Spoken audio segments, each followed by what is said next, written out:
What up, family? I'm back. Because I forgot a very important part. So, this is Safe Sex or No Sex Part 3. You understand what I'm saying? Today is December 30th, Wicked Wednesday in my city, Chicago. The year is supposed to be 2020. Um, Basically, I want to talk about the fact that after 1995, after I gave Oprah my story, again, after 1984, um, I got out the psych ward, which was John Madden Hospital in Hines, Illinois, First Avenue. You understand what I'm saying? Hines, Illinois. And, I was trying to figure out what's going on. I said, well, why am I going through all this? I went to the psych ward. I didn't drink, drugs, smoke. I wasn't fornicating. And I was under a lot of pressure trying to write my book, A Water State / Coming Out Hard, waiting on Oprah to kind of acknowledge me or whatever. And I know she used a lot of my ideals on her show. You understand what I'm saying? Back in 1995, that kind of blended into 1996 or whatever, as I was going through all this. So after I got out the psych ward and I was kind of conflicted about what's going on and stuff, I ended up at this hospital down the street on 57 in Stony Island in my city, Chicago. It is now a laboratory. It's not a hospital any longer. They have torn the hospital down and made it a laboratory. You understand what I'm saying? And you know what they do in labs? They kind of dissect people or animals, or they try to figure out what's what. So I felt like, I had to do this, safe sex or no sex part 2, because it kind of coincides with the hospital and the, laboratory that they have built. Now I was in that hospital one time, matter of fact twice, because while I was staying with Donna Marie Evans, the Italian stallion real estate agent, my ex-girlfriend, who I met when I was 18 years old and she was 27, and I was on the King Drive bus, and I was, kind of like, just trying to live my best life and stuff, not knowing everything was a calculated step for people to, ruin me or whatever. Okay, we ain't gonna get into that. We all got problems, right? Now this is what happened and stuff though. I went swimming at in Lake Michigan or whatever, not too far from the Museum of Science and Industry and the High Park Hospital, in the, residential area I was at, next to the hospital that was called High Park Hospital. And I had caught all kind of, nastiness, because some people, they wash up in that, you understand what I'm saying, water and stuff like that, So I had to go to High Park Hospital at the time, and, they treated me or whatever and stuff like that. And whatever it was, that was in that water, I was able to get rid of it or whatever and stuff. But then the second time I went is when I left, John Madden Hospital, and I was trying to figure out, now that I was back in my city, Chicago, that, what I'm going to do with my life or whatever. And I was having like, this a whole bunch of problems and stuff and no real help and stuff. So I went to, the hospital, psych ward or whatever at High Park Hospital, that is now a laboratory. It's no longer High Park Hospital, because they're trying to discredit me and my story and my truths. And I know the ones who believe probably got paid to act as if they don't know nothing, but I can't lie. I can't lie about this real stuff. So while I was laying up in the hospital in bed at the High Park Hospital, I had called a so-called friend of mine by the name of Melanie. She is now a nurse, I believe, RN or whatever.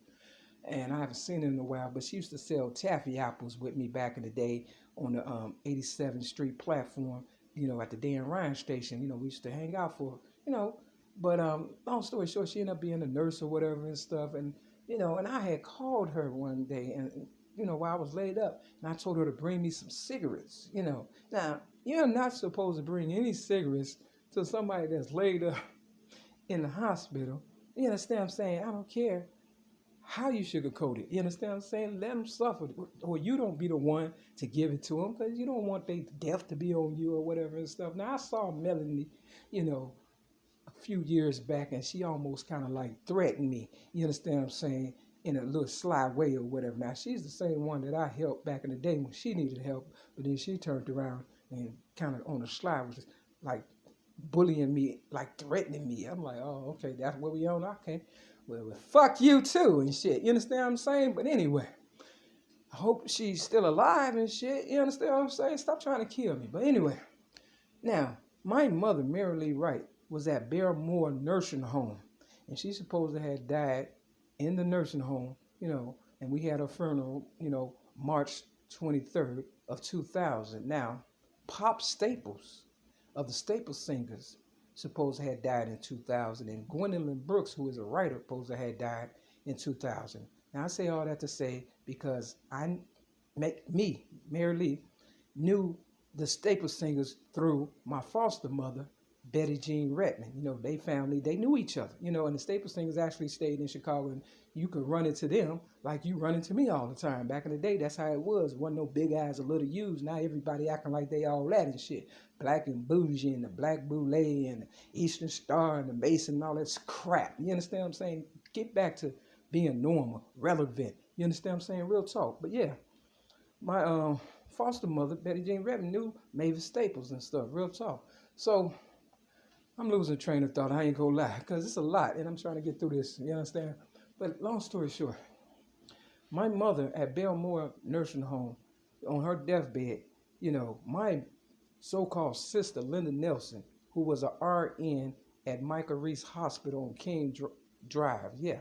Now, I believe they rebuilding that hospital also. I don't know if they're going to continue to name it Michael Reese Hospital, but I know my sister, Linda Nelson, was a RN, and my brother and her and I was at the bedside of my mother when she was, going through whatever she was going through. Now, you got to remember this. I am the one that, before they even caught up with me to visit my mother or whatever and stuff, the last time I really saw her alive, I'm the one that went to the nursing home hollering because of the spirit got a hold of me and hollering, leave my mother alone. Now, she was alive when I visited her. You understand what I'm saying? And then, my sister, Linda Nelson, the RN, and my brother, you understand what I'm saying, who smoked and, they was, I don't know, maybe all three of them was out to get me. I don't know, because they all, had some kind of vice or whatever as far as smoking, drinking, whatever. You understand what I'm saying? And I didn't do none of that. But my brother gave my mother a cigarette on her deathbed, kind of like what, Melanie, the so-called friend of mine, nurse, did with me at Hyde Park Hospital. Now, in the art of war, they say do not repeat it. But, they repeated it. You understand what I'm saying? And then next thing you know, I went to my mother's funeral, at Gatlin's funeral home on Halsted with, my so-called family, whom I am estranged, from. I don't really know them like that. I promise you, I don't even know my older sister's birthday. I don't know them. You understand what I'm saying? All I know is I am the bread and butter of the family, and everybody's trying to stick their hands in my pockets, and they said $500,000 a year spent on security, and I've been beat up, poisoned, tased in my kidney by the police, raped as a little girl. I don't need that kind of security. You understand what I'm saying? Matter of fact, T.I. said, I don't need no security reaching for my jewelry. You understand? And then you got to remember, T.I. was trying to protect his family, and he used to buy guns, and security told on him. So, people playing both sides of the fence and stuff, and the only people who are suffering are the ones who work the most and stuff. Now, I didn't tell my sister to be a nurse or whatever the fuck, and my higher power gave me the gift to save her family, and then they turn around and bite the hand that feed them. Long story short, my mother, even Biggie Smalls said in his rap song, 10 Crack Commandments, number 3, for enough money, your mama be laying in the bushes. You understand what I'm saying? So I'm the only one that haven't gotten anything out the deal. I haven't had a new car. I haven't had a real vacation. I haven't had a house. I haven't had a day at the spa. For real. I've had nothing. And I don't have anything now. I have enough just to continue to tell this story, and these motherfuckers to take the little shit that I got. I can't leave nothing of value when I leave about this unit I'm at, because, if I come back, 9 times out of 10, it'll be gone. I don't trust the people around me. So I'm talking to my real MAERE-MAK admirers. Don't trust no one, not even your family, friends, co-workers. Try to always look at people like a thief. You understand what I'm saying? For real, especially if you're worth something, because they don't care about you. No matter how much you try to, cater to whatever it is that, you feel may get you to the point where you just, trying to get along with them. You can't even be cordial nowadays without people, looking at you as a suspect or, a piece of meat. You understand what I'm saying? Because it's all perversion is what I'm talking about. It's all perversion. They just trying to fuck me one last time like doo-doo and shit. Or they hoping that I would become too, distraught about not having anything and them robbing me, because I'm worth at least a zillion and we have made buku money off of everything. You understand what I'm saying? Real talk. I had the best working with me, but they didn't acknowledge me as being, their equal, or should I say, as equal as me. You understand what I'm saying? Because I am surpassed them choirs kept. I am more than a phenomenon. I don't even think they have a word for me, and I'm not being vain. I'm just saying, for real, for real. If you know like I know, and if they tell the truth, you understand what I'm saying? That's why I don't have shit. You understand? It's obvious. Action speaks louder than words. Long story short, because we talking about sex, right? I'm not interested. Sex is for dogs. You understand what I'm saying? I prefer intimacy. You understand what I'm saying? Or, and intimacy doesn't have to do with, laying down. You understand? It's, you can marvel at a nice painting. You understand what I'm saying? You could go window shopping at a thrift store. You understand what I'm saying? You could trade off, things that interest you or me, telling you something that might interest, you about me. I don't know. It's something that it's more than just, flesh and closeness and all that. It's getting to know somebody before you even think about. You should be able to be so close with somebody that it doesn't even take physical contact to have an orgasm, if you know what I mean. You understand what I'm saying? If you're really in tune with your partner, you don't even have to, you understand what I'm saying? You can look at a person and be like, you know what I'm saying? But y'all ain't there yet. And, that would be crazy to a person who don't know anything about that, because why? They still fucking like dogs and shit, right? So that's why the coronavirus basically is running rampant around the world, because people are now ready to elevate their mind. You understand what I'm saying? And step their game up and be a little more intriguing. You understand what I'm saying? Opposed to, hey, baby, what's up? Gotta get your phone number. What's your sign? You know who I am? I'm this and I'm that. You know what I'm saying? We don't give a fuck. You know what I'm saying?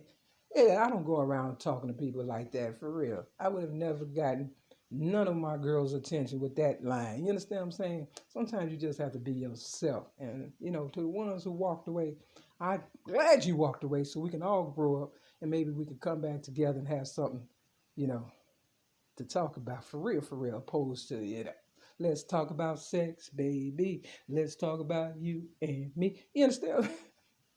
You see where this is going? That's the name of this video. No sex, no sex, or what I call it, let me see, whatever, part 3. You know what I'm saying? Sex or no sex, part 3, something like that. I don't know. I ain't perfect. That's why I'm your ghetto news reporter, Mary Dash, between Maryland and the originator of rap. I lose my mind so you can, find yours and stuff. Not to criticize me or think you're better or vice versa, but to let you know I'm only human. And I make mistakes, and for the ones who don't believe it, I can't help you with that. You understand what I'm saying? If all you want to do is talk about me, go right ahead. They talked about Jesus killed them, and Jesus came back and talked about their ass. This shit quiet as kept. What parts you understand? Call me Jesus. For real. But my name is Mary Lee. I'm Dash 20 Mary Lee. That's your better news for Mary Dash 20 Mary Lee. Peace.